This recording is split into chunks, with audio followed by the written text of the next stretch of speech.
there seems to be a little bit of a misunderstanding about this.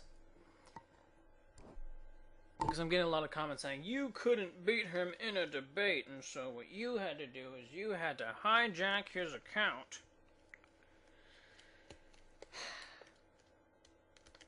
Now, I don't know where these people have been over the past year. I had no problem beating him, you know, according to the mob, whatever that counts for, and according to,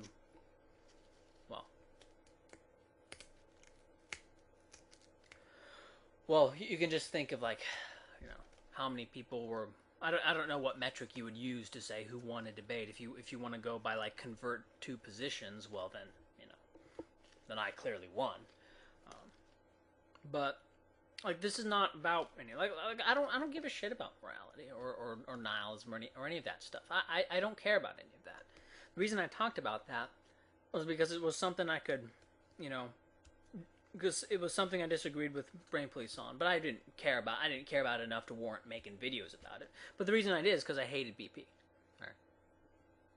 This is all completely personal, right? And it's completely personal because of what happened 3 years ago.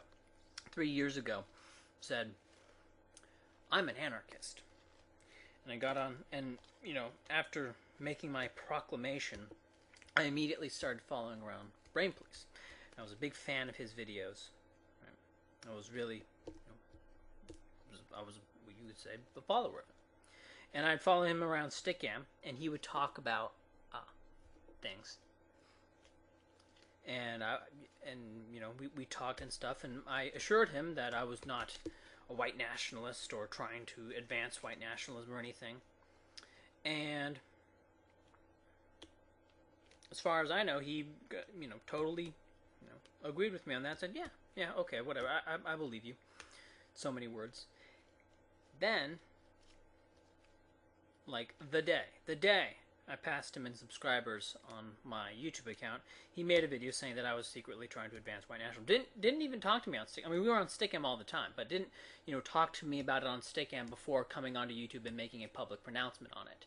All right, and he made a public pronouncement on it after having, you know, agreed for over a period of 8 months that, you know, that I was not trying to secretly advance white nationalism.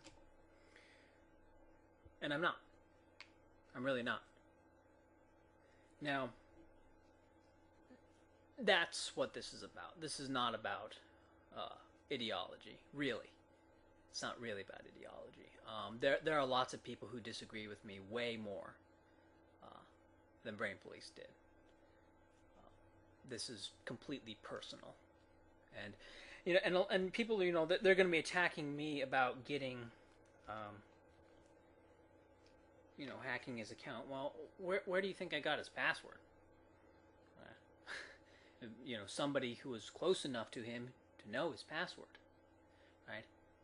And yet somebody who hated him enough to give his password away to someone who hated Brain Police, you know, pathologically. That is me. So, maybe something to think about before saying that Brain Police is the little victim here. Okay, because I didn't guess his password. I don't have, you know, I have some internet tools thingies, but I don't have like a password cracking software or anything like that. And besides, it doesn't matter because after a certain number of trials, YouTube will block the IP from requesting to enter in passwords again. But so I didn't hack his account. I got his password from someone who was close to him who hated him. So that should give some context here. So no more of this like, you couldn't beat him in a debate. This is not about a debate. This is personal.